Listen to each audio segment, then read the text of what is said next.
Welcome to the Audio Description Review Podcast, where we break down AD from movies and TV shows, share some laughs, and pull back the curtain to the world of audio description. Let's get down to the nitty-gritty with your host, Ryan Villarreal. Hey y'all, welcome to the show. Let's meet today's description reviewers. First up, we have AD writer, quality control specialist, and keeper for the audio description rulebook, Diane Hinkle. Woohoo, Diane! Hello, everybody. Next up is our audio maven, recordist, editor, mixer, description writer, and QC specialist, Karen Eckhoff. Howdy, howdy. Please welcome our special guest, a voiceover artist with a tone and timbre that sits in any mix like white fluffy clouds in a summer day. Describer of the stars, Satauna Howery. Hello. We are reviewing the Best Sound category from the Oscars. As we all know, Sound of Metal won that category. We'll be reviewing the audio description for each one of them, and we may have very different outcomes. But first, we're going to start off with a little game. I'm going to throw out 10 movie quotes from Oscar-winning films throughout history. Let's see who knows their movies. Oh, I will get 0 because I'm so not a movie buff, but you can attempt this. Uh-oh. Now we're really in trouble. Terrible at this kind of thing. All right, I'm going to start the timer. Here we go. Ready? I'm going to make him an offer you can't refuse. I have no idea. Taxi driver? Godfather? Nice job. I'm going to let you know a little secret, Ray. Kmart sucks. Anybody? I know. It's got Dustin Hoffman and Tom Cruise in it, right? It's Show me the money. Rain Man? Rain Man. They may take our lives, but they'll never take our freedom. Oh, Mel Gibson. Yep. Well, that makes me want to say Lethal Weapon, but that's like way back when. Braveheart. Louis, I think this is the beginning of a beautiful friendship. I just see Italians and a lot of pasta when I hear that, but you know. Y'all know it. Casablanca. Show me the money. No? No. Blake stares. I know the quote. I don't know the movie. That is not Moneyball. What is it? You Complete Me. That's the whole Renee Zellweger. Jerry Maguire. Thank you. We got 3 left. Nobody puts baby in a corner. Dirty Dancing. Dirty Dancing. We got somebody on it. How about this one? Classic summer movie. You're gonna need a bigger boat. Jaws? It is, yeah. All right. Last one here. Roads? Where we're going, we don't need roads. I have a good sense of the scene, but I don't remember the name. Back to the Future. Oh, thank you. Nobody did that in 30 seconds. That was not 30. I don't know what. We don't watch enough movies. All right. Well, let's get to the action. Since people can't tell the difference between sound editing and sound mixing, they smashed them together for this year becoming Best Sound Award. The 5 nominees are Sound of Metal, Mank, Soul, Tom and Hanks. Yeah. That's accurate. Greyhound and News of the World. So you know what? Let's get started. Let's kick things off with Sound of Metal. I don't know if this was meant to be on purpose or not, but the description track was too low for me. I could barely hear it at times. I mean, come on. What do y'all think? It was terrible. The description track. I couldn't believe who mixed that. I could not believe that it was as bad as it was. And it was from WGBH, which really struck me. I don't know if people aren't reviewing it or what's going on, but I think Karen was the first one to talk about it when we did our review. I really struggled to hear it. I was having a terrible time. I thought I was losing my hearing. I don't know if it was on purpose. Like you said, it might have been on purpose just to call attention to it. But really, the AD should not be so low that we're working to watch the film. What do we think about scripting here? How many stars did we give it? I had to give that one 3 stars. I gave it 4 stars. I'm a terrible script person because I'm not a terrible script person. That's not true. I'm a terrible grader. It's really hard for me to give something 5 stars. I didn't feel like there was anything that leaped out at me that was ultra egregious, aside from the fact that the description track was covered up. I felt like the person voicing it just was completely detached and not involved in any way in making it a story. And that's what we need from our voiceover artist. That's a big deal. You know, just reading a script and not getting into the emotion of it. I was fine with the performance. I had given it 4 stars, but the fact that it was hard to hear, that makes it kind of hard to judge it independently. Karen, where did you land on the VO performance? I landed at 5 stars. I thought it was fine. I didn't feel like it was distant or detached. Let's do a little exercise in how we make scripts concise. How many words can we cut from this? This one line. The drummer tosses one of his sticks into the audience. Now, we want everything as brief as possible. The drummer tosses one of his sticks. The drummer tosses a stick. Yeah. 3 for 1 right there. They did that again, and he blends one of the jars of food into a smoothie. What is it? A view from outside shows the RV sitting in an empty parking lot. I'm like, just take us there. In an empty parking lot, the RV sits before a long one-story building that reads Hollywood Hits. We don't have to say the view. I was really concerned about when they were describing things that we can hear. The drummer taps his sticks together. I think pretty much everybody knows what a countdown sounds like in a band, True that. There was actually one joke in there where right when he loses his hearing kind of the first time, where the woman holds up a t-shirt when they're at the merch table. She was like, oh, this can sell for, $100 or something like that. And they said, she holds up a t-shirt. If you can't see, there's a spray painted smiley face on it. And that's kind of the whole point of that. I remember that. And I have to say I was bad about this and didn't write a lot of the scripty stuff down. But I remember that and thinking, okay, well, what they told me in that was what they were talking about that could sell for $50 or $100 or whatever the price was there. So I understood what they were holding up, but I wouldn't have known that there was anything on it. And also that she spits on it. And that raised the value of it. They didn't even tell that part of the joke. I don't think the script was, we're really harping on it, but I think there were some really good things too. Like they didn't force name Reuben, and they waited until almost 16 minutes into the movie before they even called him Reuben. They just called him the drummer, which I thought was really professional. Mm-hmm. And I really like the description of his facial movements when he was finally first discovering his hearing loss. They described his facial movements really clearly. But, and I'm going to jump in there, I get really distracted with the description of people's emotions and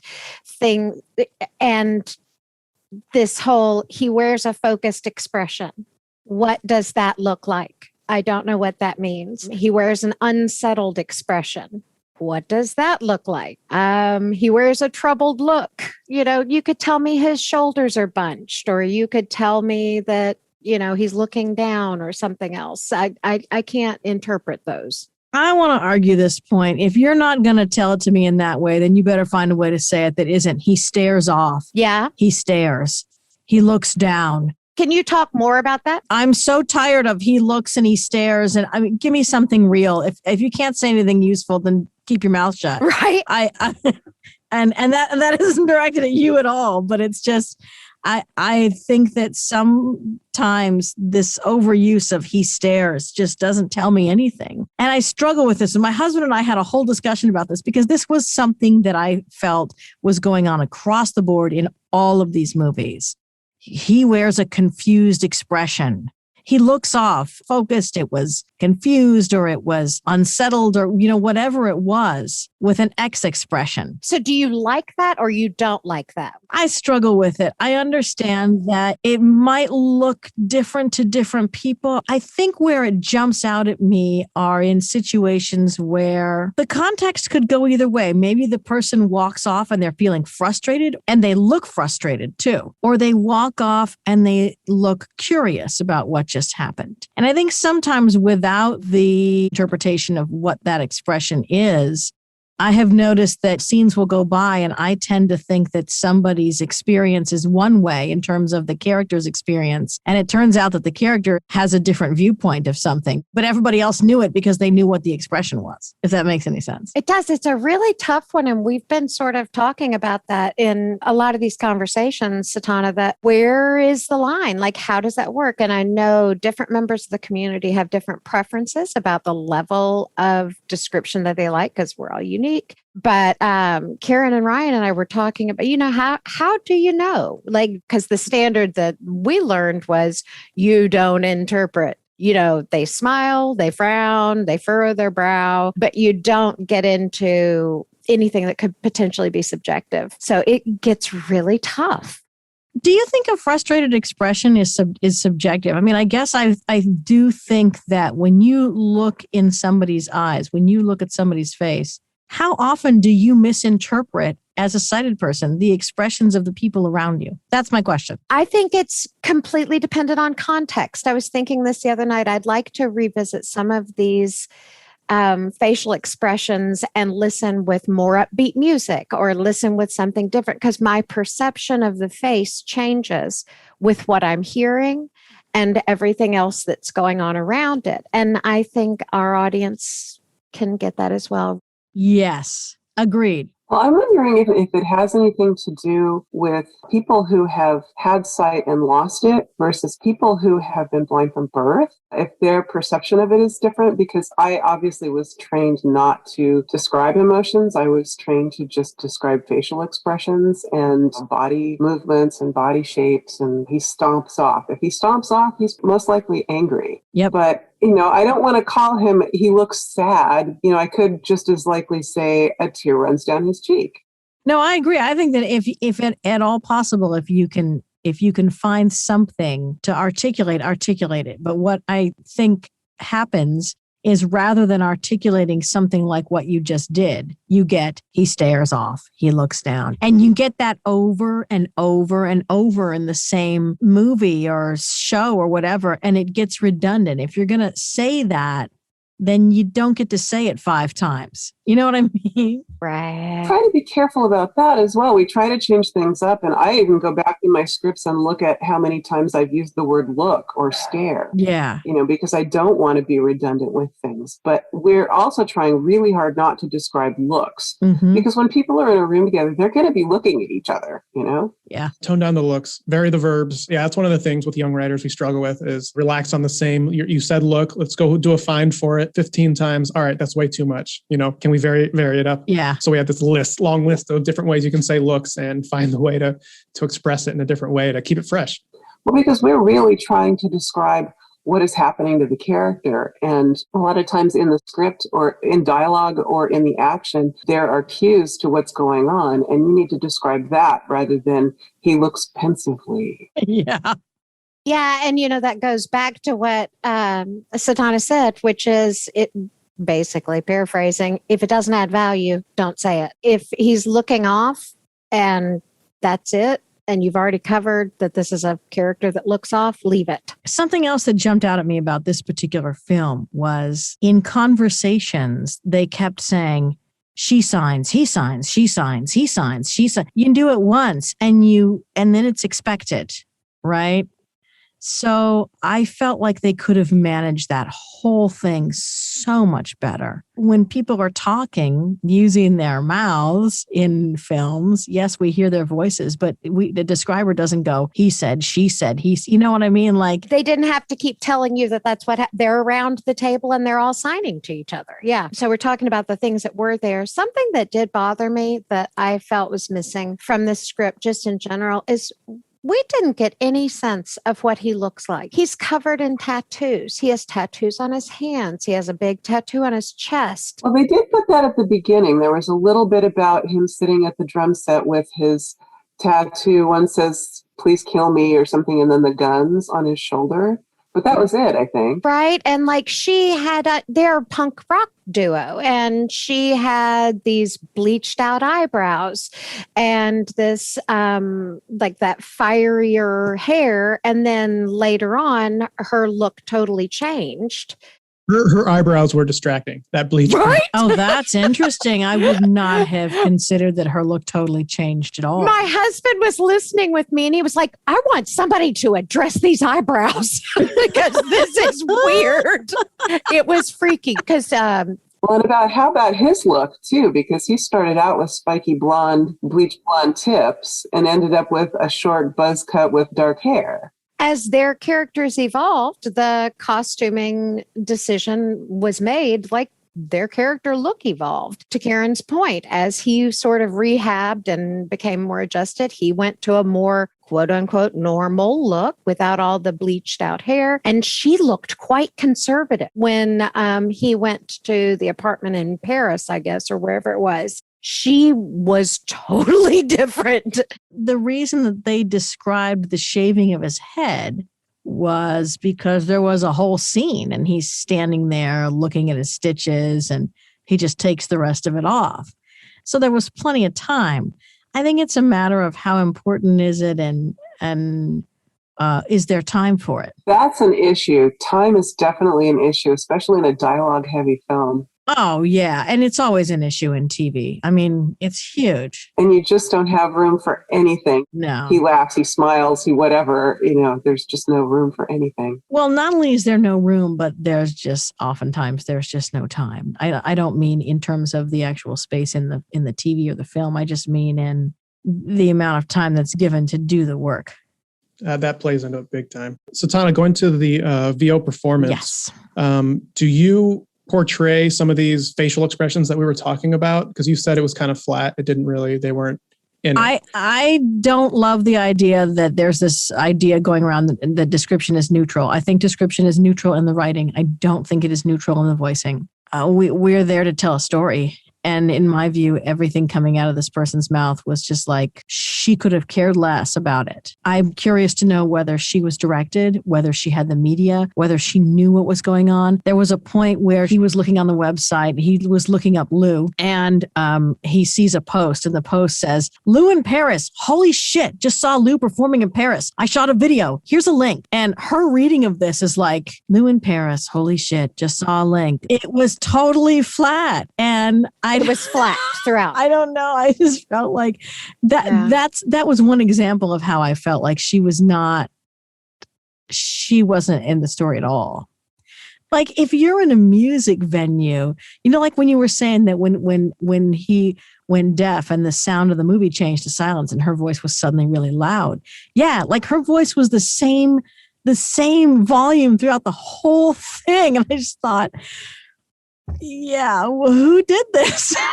Like, why did somebody think this was okay? You've raised some interesting points about what can inform the performance. Did the voiceover artist have the media? Were they directed? It's hard for us to know, but it came off as flat and monotone. Because I was fine with it, but now as I listen to your analysis of it, I'm like, no, I see what you're saying. It could have been more inflection. It could have seemed more engaged. Sometimes VO artists get carried away with that and we have to pull them back. Yeah. But not generally. But I think that there's a trend toward this really flat reading of things because I've been watching a bit more variety of described things lately. And it just seems like a lot of description has been voiced with a very even tone.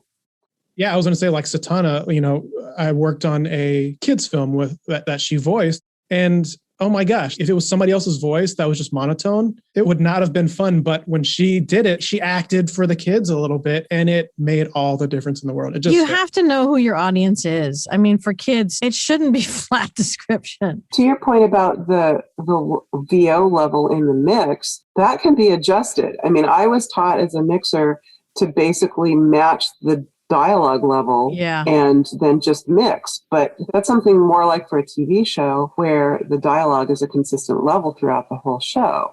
In a film like this, you really need to change the VO level to match the background sounds as well, because in the middle of those songs, you've got this raunchy, grating punk rock music, and it totally buries everything and nobody's talking. It's just the music. The problem with the flatness is that everybody does know the context of the soundtrack. And the AD is a part of that soundtrack. And the minute you flatten it out and you stick it in the soundtrack, it pulls you out of the story. So if somebody's dying, I'm not going to be like sitting behind there smiling and telling you about them dying unless, you know what I mean? Exactly. And they're in the hospital bed and everybody's gathered around them. There's going to be a more somber thing. But if I'm in a concert and I'm having a great time and the whole room is erupting and everybody's applauding and there's excitement, then that excitement, some level of it should come through in the way that I'm narrating, because that's where the story is. Agreed. Yeah, I agree with that too. A flat read there just detracts from the whole experience. Yeah. We're having our AD track fit into this like it's a part of the production. You just want it to sit in there so nobody's distracted, so you can just lose yourself. Yeah. It should be part of the sound design because it's the editing and the timing of it, the pacing of it, the way it sits in the track. It's all part of the overall sound design. It's not a separate element. It should sound like part of the mix, and it should add to the story. It should help to tell the story. The overall immersion here. Did we get lost in it? I had to give it 3.5. There were parts of it that I enjoyed a great deal, but I did keep getting pulled out. So 3.5 stars. I also gave it 3.5 stars, partly because I watched the description with video, and there were a few things that were placed ahead of action, and they didn't need to be. So for me, I was hearing them before I was seeing them, and it was giving it all away before I got there. And the struggling to hear the AD. So between the editing and the mix, I really had some trouble with this one. The sound design of the film is spectacular. With the AD, it was just I was working too hard just to watch it. I felt like I was only working hard in places with the AD in terms of hearing it, but the detachment of the voice that was reading it kept dragging me out of it. But I love the film and love the sound design and what they did with that. So I thought that was really cool. Wasn't it incredible? Yeah, it was great. On that sound design, I felt like I was experiencing what it would be like to be in a conversation with my fellow deaf diners. Like that whole switching between the audio for the hearing and then what the audio was like when they were tapping on the desk to get each other's it was just beautiful. It precipitated a pretty big conversation between me and my husband. He is completely deaf in his left ear and he is significantly deaf in his right. And he wears hearing aids in both. And so I really kind of talked to him about yesterday morning I got up, he didn't have his hearing aids on. And I was talking to him and he kept saying, what? And I kept having to repeat it. And finally I just stopped talking. That's convenient. He's like, what's wrong? Put your hearing aids in and I'll have a conversation with you. Until then, I can't. But I'll just wait. I'll just wait. And it's fine that you can't hear me. Maybe you don't want to hear me, but I'm just going to stop talking. But we had a really good conversation about, do I sound clear to you? So he hasn't seen the movie yet, but I just thought that the design of it was really fantastic. Now we're going to move on to Mank. Now, did the AD script become an instant classic or was Mank stank? Well done. Mank stank. Ryan, I give this script a big ol' 1 star. I gave it 2 stars. Yes, brutal. I couldn't tell if I was just hating the movie or if it was the description was so bad that I didn't understand what the heck was going on. I was lost. I felt lost. I couldn't finish it. And I was not involved in the story. I loved the sound design. One of the things that absolutely jumped out at me was the sound design and how the sound design of it was sort of that take those high frequencies out and kind of go back to that sound of the time, probably not quite of the time, but an earlier time, And I immediately thought, I wonder if this is in black and white. And I looked it up to answer my own question. Yeah. And of course it is, but I don't recall anybody saying anything in the description about it being in That is so funny you mentioned that. Okay. We had this exactly is that like discussion. An important detail. Why would you know? You know what? They did say that. They did say when they had the very first on-screen text, now in black and white, clouds float by in the sky as the title credit appears in classic movie font. Okay, but for me, that makes it seem like it's the title appearing in classic movie font. That puts it in the category of logo. But Yeah. one time. Like in the beginning of the movie, it's always, a red letter N unfolds into a spectrum of colors. And then, we go and we start a so-and-so picture, a blah, blah, blah. Bling, bling happens and the stars in the sky jump out into the whatever logo. Like, it didn't connect with me that meant the whole movie was in black and white. I thought that they should have made it clearer. Yeah, we were confused by that as well. Yeah, exactly. Yeah. Which I think, Satauna, you've kind of hit on where I think the faults were with the script. I think a lot of the elements were there. Things were just kind of out of order. There were some sentences that were just kind of out of order and confusing. Yes. And Yes. So there were Yes. pronoun ambiguities. You couldn't tell who he was that you were talking about. Karen, I know there were some sentences that just drove you crazy. Yeah, there's one that I just really struggled to unpack, and it kind of sums up my whole issue with the script.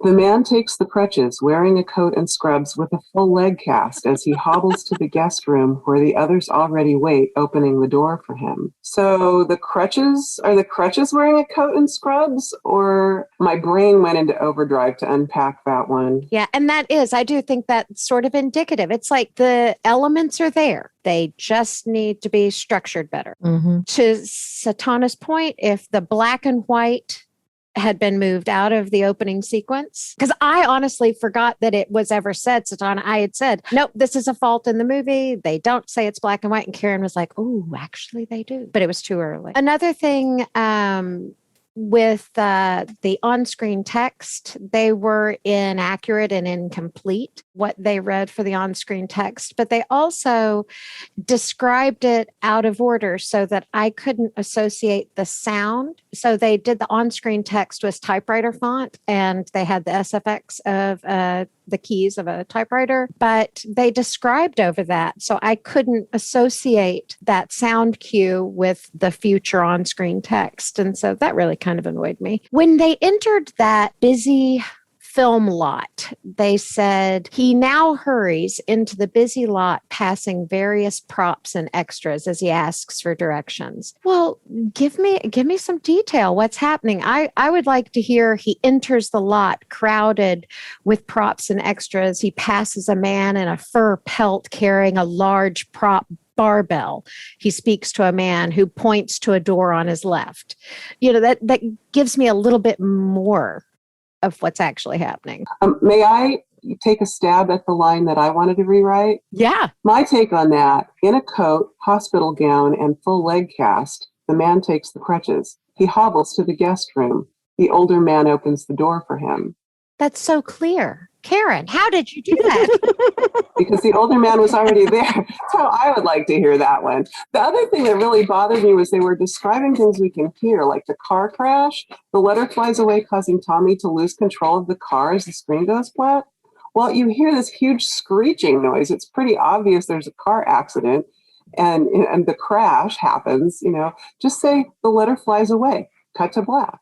Actually, the guy in crutches, he wasn't wearing scrubs. They said he was wearing scrubs. He was wearing a hospital gown. So there's just a couple things. It's just like, they missed some nice details too, like the clothing details on the candlestick phones. And there's usually more time in the beginning to describe these things. That's what we always preach is, in the beginning of a movie, there's going to be more time. Just get in those details so later we don't have to work for it. And then you're just adding something later and you're like, well, why didn't we know that in the beginning? Then it feels weird. Yeah. I might have needed to know that sooner. Like the woman in the tasseled rhinestone pasties, they called her the burlesque note taker at the very end of the scene, but there really wasn't any room in there for the description. There was a lot of dialogue in that scene, but they didn't mention her until the very end, and then they just called her the burlesque note taker, which was a little abrupt. Yeah, I mean, if there was no space, maybe they could have said a topless woman in pasties takes notes instead of saying making it sound like we were supposed to know her. That's what my brain would have done. And then I'd be like, well, wait, who's this topless woman? Well, I was watching the whole scene going, wait a minute, there's a topless woman in the corner. Why isn't anybody talking about the elephant in the room? Describing things we can hear. There's one when Marion Davies is filming in the backyard, she gasps and the AD literally says, taken aback. Because there's not space to do a full sentence. So they put in the fragment after she gasps, taken aback. And I was like, what? Why? Doesn't need to be there. No, it doesn't. And people are going to interpret the gasp however that they need to interpret it. But yeah, there was little details here and there. Satana, was there anything you felt like you were missing? I was just confused the entire time. Not my scene. Not my movie type. I was not connected, and I I liked the fact that they used sort of that old black and white and the old sound design. I remember when I'm a Star Trek fan, there was the original Star Trek, then there was Next Gen, and then at some point there was this show Enterprise, which happened on the timeline before the original Star Trek. But of course, that's not when it was filmed, right? You know, the original Star Trek filmed way back when, and this new show Enterprise filmed, you know, here and now. And so the sound of Enterprise is here and now, and it clashes with my view of this original Star Trek sound where we had this, you know, sort of 19 something noises, and it doesn't work, right? So I loved that this was a film depicting an older time, and they used that sort of old sound design to do it. I thought that was very cool. How did you feel about the VO in this? I thought she was well cast. She cut through the noise for me. I recognized that there were problems with the script, but if she would have said things that made sense. Yes. You know, unfortunately, she's great, but that wasn't her job. Yeah. But that wasn't her fault. It wasn't her fault, but I thought they did a lovely job with casting.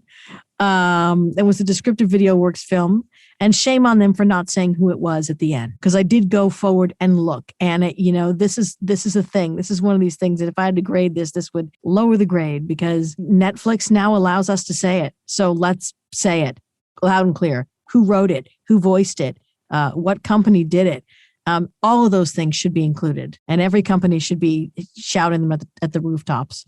So I'm getting a lot of credits for VO artists. I'm getting practically no writing credits on things that I'm watching, which is a shame, because as a writer, I'd like to see my name up there. yeah, I agree. I agree with you. I thought it was a 5-star performance. Agreed. And I think Satauna said it well. If she had been able to say things that made sense, it would have been amazing. But her delivery was really good. It fit. My only issue with it was there was a lot of mouth noise, which I realize that right now, especially with the pandemic, processes are a little different. People are not working together in a studio.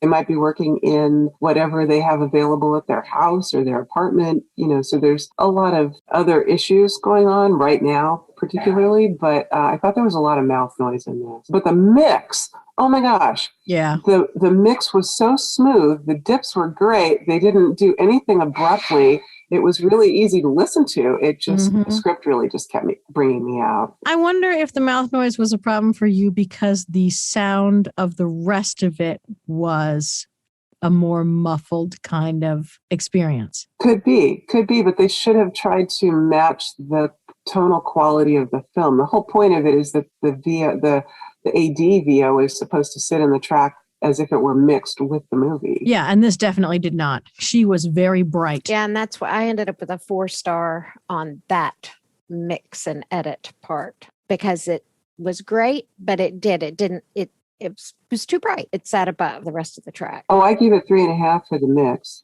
the edited mix. Looks like I can tell where everybody's immersion levels are. Oh, immersion, 2 stars. 2 stars. I was just working too hard. You know, my brain couldn't get the sentences put back in order. Oh, yeah. Yeah. And I couldn't get into the story, period. Outside of the AD, I don't know, maybe, I don't know if even a better AD would have helped me. I just feel like I just wasn't connected at all to this story. Hey, it just wasn't your cup of tea. All right, well, let's move on to Disney Plus animated feature, Soul. Well, if I'm going to come back as a cat, I vote yes on that. That was fun. That was fun. All 4 kitties. Love my kitty upstairs. About 42 minutes in, they say a sign spinner works across the street. Do y'all know what a sign spinner is? Yeah, I do, because I live in Los Angeles and they're on every corner. So this was really interesting for me. So I didn't get a chance to Google it. And I thought that I would talk to my husband about it because they were in New York City, right? So I figured, this is a thing in big cities. This makes sense that there is something here, somebody saying something like this. I guess I've always imagined people, the people that are outside and they're standing and they're in costumes and they're in front of the sandwich board and they're like the brand of, they're the embodied physical brand of whatever business they're standing in front of. And maybe they have to turn the sandwich board around or whatever, but a sign spinner, that caught my attention. And it was one of these things where I just thought, this is so great, because this is the example of how AD like informs me in ways that I never considered, if that makes any sense. Like originally when I heard a sign spinner works across the street, I thought of a mechanical piece of equipment. And then as the scene progresses, it becomes very clear that the sign spinner is a person. And I was like, oh, this is a thing. So I thought that was really cool. We're disconnected to that because it's just something we see. If I was writing the script, maybe I should pay attention to that. But yeah, it does make sense. But it's not that I had no idea that bothers me, right? It's real. That's what I wanted to Google and find out was, is it real? My husband had no idea what I was talking about. And I thought, okay, well, I've checked into the sighted guy. He doesn't know. But then, Seattle's not a big enough city. I don't think that I don't know. Are there sign spinners in Seattle? Somebody in Seattle, send us an email and tell us. There may be sign spinners in Seattle. They're all over the place in LA. So this is obviously done down here. So like I said, I didn't get a chance to Google it. What is it? What are they doing? So it is a person. It's a job where an individual, and you were pretty much on target there, either in costume or not, is spinning a sign. Like they are doing crazy stuff and dancing around with a sign in their hands and flipping it around and doing all these elaborate things to draw attention to the business. So you were on track with what it is. There are schools for it where you can learn sign spinning. They're usually about 3 feet by 1.5 feet, something like that, by 2 feet. And it usually has like an arrow. So it's pointing to the business, and then they just throw it and it spins 3 times in the air, and they bring it around their back, and then they're dancing with headphones on. You're in a red light. If they're good, they're pretty entertaining. Wow. It's like twirling a baton, only it's a sign. So here's the thing. I am not suggesting that this should have been described better. I think this person was called a sign spinner, and that is what they are. And I remember one of the first pieces of description I did, there was a samovar pot in this description. I'd never seen a samovar. And I thought, wow, this is not something I'm aware of, but it was accurate. And I think it gives us an opportunity to grow. I'm not advocating for dumbing it down because somebody might not know what it is, if that makes any sense. This is the age of the internet. We're not living in, the 1950s where we can't go figure this stuff out or whatever. It's easy enough to go figure it out. If they were accurate, that's great. And that gave me an opportunity to learn. My point is that that's what description does. It's expansive that way. If it's well done. Yeah. I agree with you. I prefer to use the accurate names for things or describe things accurately. Especially in detail, because sometimes there's an audience member who is into car racing or some other thing that if I can tell them what kind of car it was, or, it might matter to them if we describe it accurately. So I agree with you that accurate description is really important. I don't like to dumb things down either. I'm completely with you on that. I think that's insulting and condescending, and I don't think it's necessary. It's just breaking down the parts of what it is. I'll learn things in films cited that I didn't know about, and I have to go give a quick Google. But yeah, I agree. Well, you certainly have to write to your audience too. You're not going to put in something in a children's movie that you would use in a romantic comedy or something. Yeah, this is like in all ages, so it can exactly. And this works on a lot of different levels. But I think that when we give things their accurate names, even if they're in a children's space, then we give those children the opportunity to ask questions about it. Yep. Yeah. When you run into something and you don't know, hopefully you've got a support system that you can go have that conversation. That's the fun of it. Yeah. Well, and everybody should have the opportunity to learn something. Yeah, we'll get that. We'll get to that in scripts, and we'll be QCing, and we'll kind of talk to each other like, all right, so this is a kid's show, but we just said that, the writer wrote this. We're like, learn something today. Yeah, like just leave it like that. Let them learn. As long as it's accurate. It's age appropriate and accurate. Yeah. And not interpreting and storytelling, because that's when it gets annoying Yeah. for me. Speaking of the script, there were a couple of places. So I gave it the 3.5 stars. I just felt like there were a lot of adjectives and adverbs, and that pulls me out. I would rather just hear strong descriptive nouns or strong verbs that are accurate, and it's fewer words and it helps me know what's going on.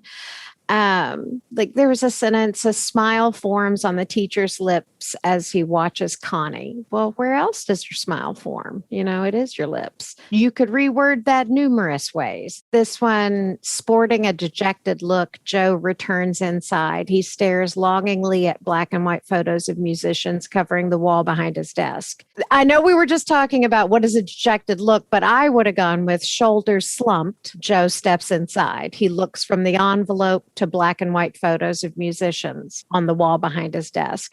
Satauna, what's your take on that? Is the dejected look okay with you? We've been wanting to get, some more blind reviews on things just like this. I think sometimes the words like dejected look or stares longingly give a bigger sense of the depth of the person's emotion, if that makes any sense. Mm-hmm. Although I think oftentimes it's obvious from the context. Absolutely. That's another episode. Right. I feel like this bothers me less than he feels X and he's thinking X. And, you listen to UK description and my God, it's everywhere. Yeah. They live for the feelings and the thoughts, He thoughtfully considers. How do you know he's considering? You have no idea what the hell he's doing. You can't even say that. But to look longingly at something, I struggle with this because I feel like everybody knows what that looks like. It's obvious. You can look at somebody and get a pretty good sense of what they're feeling just by looking at them. And everybody kind of is in agreement about what that is. We might use different words for it, but we're in agreement about these basic things. I think that your rewrite works perfectly well. It's not that bad what they did before, in Satauna's eyes. So it's just a big learning experience for everybody. You can't go wrong with describing physical as long as it's not repetitive, but we're still on the fence about those emotions sometimes. Well, let's call this what it is too. It's sometimes difficult to describe animation because characters in animation, especially Joe's soul, take on a completely different visual than a human body would have. So, it's sometimes difficult to describe animation. We can describe the action of the animation and to the best of our ability, the shape of it, but sometimes it's tough. But my concerns about this script were, especially in the beginning, there were several places where the AD was over dialogue, which is just an absolute no-no, and it really bothered me. And they also described what we can hear, deftly manipulates her instrument's keys. Well, I'm hearing her playing and I'm hearing her key movements. Yeah. She's turned a quarter profile, which I still am not sure exactly if that's a quarter toward us or a quarter away from us. Yeah, I think that's a scripting thing. I don't know a quarter profile. Satauna, did you know what a quarter profile? No. That's a screenwriter thing. That might be like an in LA thing, What about the performance and the mix? How did it all sit for you? I thought there was a great VO performance. I thought it was a great fit, and that it was well performed. But I'm interested to hear what Karen and Satauna think. They have much more in tune ears. Well, I really liked it. I gave the performance 5 stars and the mix and edit and overall immersion 4.5 stars. I was definitely in the film and definitely it was easy to watch with the description. Yeah, I liked her. I thought that she was cast well into it. That young sound for, a movie that she fit really well with it. I don't know what it is with voicers when they do description. Sometimes they're very articulate with things and they stop in words and they don't need to end the word. Do you know what I'm saying? He wanted to go to the house, and it's just, he wanted to go, like... The way that I remember a producer saying it to me once was, just think of you're sitting on the couch with a friend and you're talking and you're describing it to them, and this is not a corporate read. We don't, we need the articulation to a certain degree, but you can overdo it. And I did feel like in places that there was a little bit of that, But overall, yeah, I thought it was really well cast. Very cool. So how are we feeling about the mix? Did everything sit kind of well for you? Yeah, overall the mix worked. I think when I put a pair of headphones on, that's when I noticed that I felt like she was right up against that microphone like this. And so there was like a whole bunch of bass going on in her home studio. Or something like, like somebody did not EQ. Oh, that proximity effect. Without the headphones on, I didn't notice it at all. So. That's interesting because I've been screening these generally with headphones, so it didn't jump out at me. I'm going to go back and listen to it now. I mean, we've got all different types of headphones and we're going to get different reads. I really, really heard it. I think I caught it at the end. That was when it jumped out at me. There's not a lot of credits. I had to go all the way to the end to figure out who voiced it and what company did it. But at least it's there. I appreciate that it's there. I do too. But again, it was the voiceover artist and the company, but not the writer. Were we all in it? Was it immersive enough to enjoy yourself? I was immersed. I gave it a 4 stars. Yeah. I was. Very cool. Let's go from happy Disney all the way down to World War II. Oh, yay. This one's sailing in from Apple TV, and Tom Hanks is the captain now. How did this 80s script turn out? Was it clear skies and gentle seas, or did you get seasick? I went with 4 stars. I had a couple of things, but I'm interested to see what the other folks think. I gave it 5 stars. I thought it was excellent, but full disclosure, I didn't watch it to picture, so I can't say if anything was missing. Normally, I watch to see if anything's left out as well as how things are described, but I really liked it. I haven't finished it yet. Neither have I. On as I was going to bed, and I got partway through it, and then I crashed. And I was really enjoying it. It was great. It's dark. It's sad. It's there's stuff going on here, obviously. But I was in it because I don't have a lot of anything to say about that. I don't have a lot to say about the script. I think it was a great script. So the Tom and the Hanks out of this exercise, I thought were both really strong. There were a couple of things like, Ryan, you started this out with, like what words could we eliminate from this sentence? There were lovely images and this is a very visual script, which helped me be in, because I, like Karen, watched it without the visuals. Outside, bubbles blossom as a submarine surfaces from below. That's a beautiful line, but I know it's outside and I know that if it's surfacing, it was below. So you could just go with bubbles blossom as a submarine surfaces and save a couple of words. So, it was a very strong script. That's like submerges in water. Mm-hmm. Exactly. You could take out some of that, but some lovely images. There was one where they say later they sit at a small table. I'm not a fan of the later. I'm not a fan of the now. Just say at a small table, Now. Oh, yes. Yes.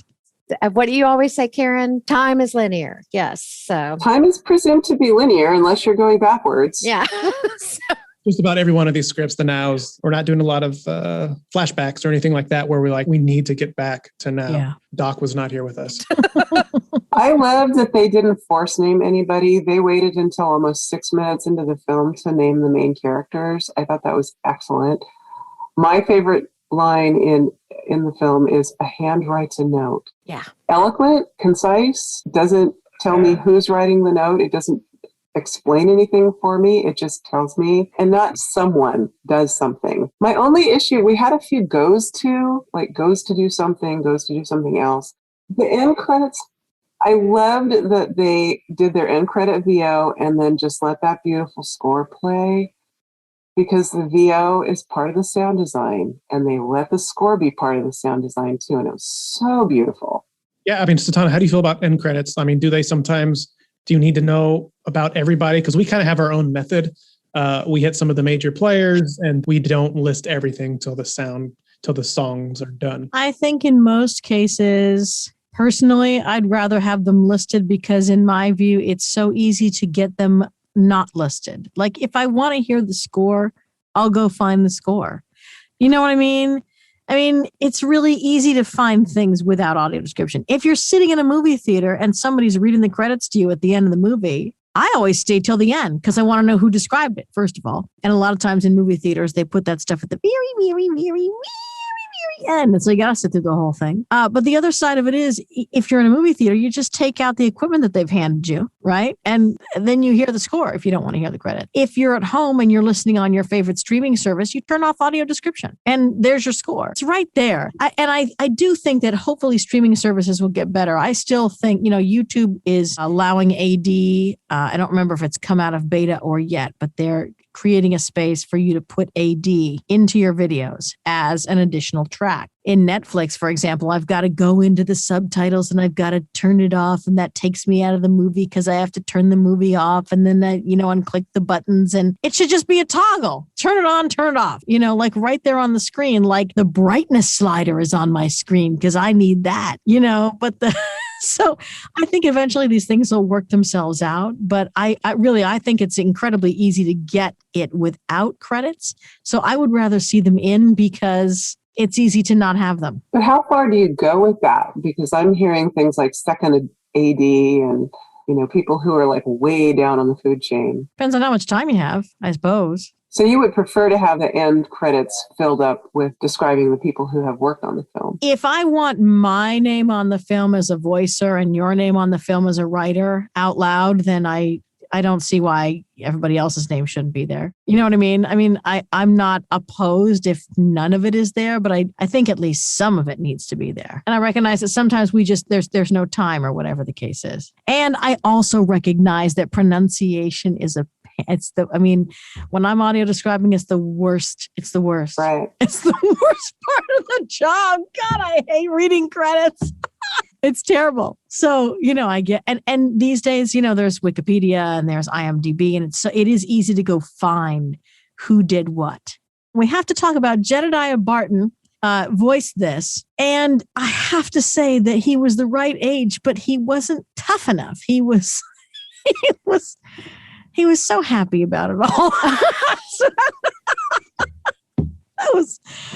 He's a lovely voice artist. He just, I was missing a little bit more gravitas. I honestly didn't notice. And that's why I'm over here nodding because I'm like, oh, that's an interesting perception. I gave it a 5-star because I felt like his voice fit and he fit into the track. And but that's really an interesting take. So I was at a 5-star. I agree. Technically, I thought it was very good. There was a little bit of mouth noise. It was a little hot in places. But I also didn't watch the entire film, so I may have not gotten to a part where there was a little too much joy and a little not enough gravitas.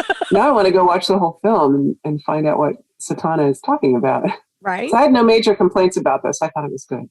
Indeed. But I think, it was still pretty great. He did a lovely job. And I thought the mix was great. Yeah, the mix was excellent. And I was at a solid 4 on immersion. Like, I wanted to watch the whole thing. Oh, yeah. Even if I wasn't able to watch the visuals. Yeah. I was enjoying it.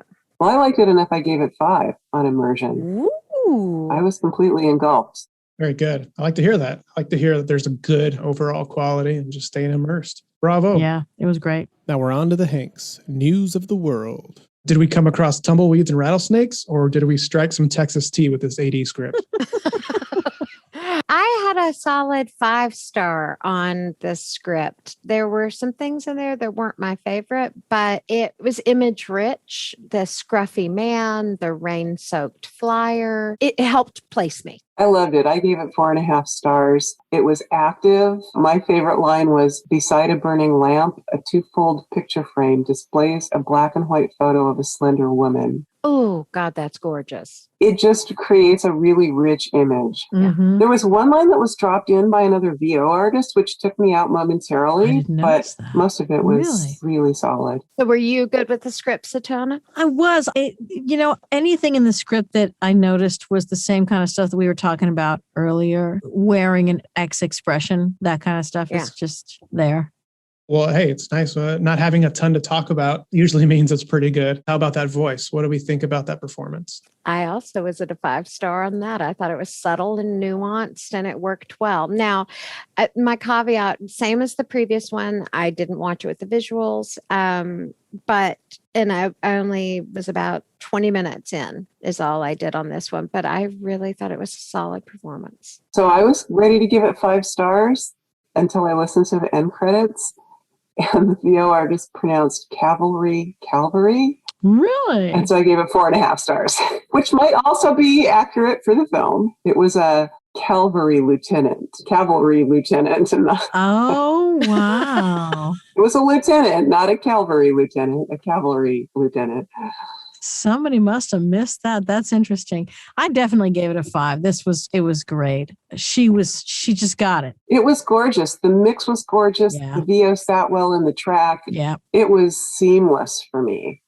Beautiful. And placement, everything seemed right on. Well, I didn't, again, full disclosure, I didn't watch it with picture. I didn't feel like I was missing anything. I'm pretty certain that it was accurate and complete. Just the mix was so beautiful. Mm-hmm. Yeah, I was at a 5 on the mix, and I couldn't believe it, but a 5 on immersion. I mean, I really was completely pulled in. This was one of the times that I watched something with AD and my brain didn't have to work on it. Yeah. I was able to just enjoy. Yeah, it was pretty awesome. So Oscar for Best Achievement in Audio Description, I think, goes to News of the World. Yeah, They win. You're right. They win the Oscar for that one.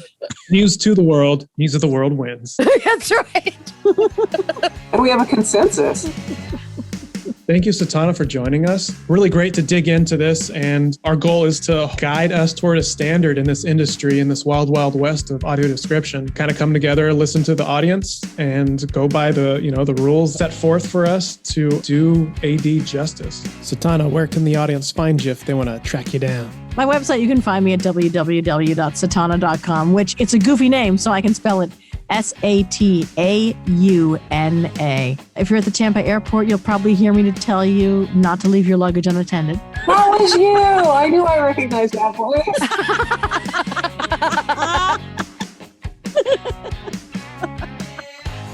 We hope you enjoyed your trip to the Wild West of audio description.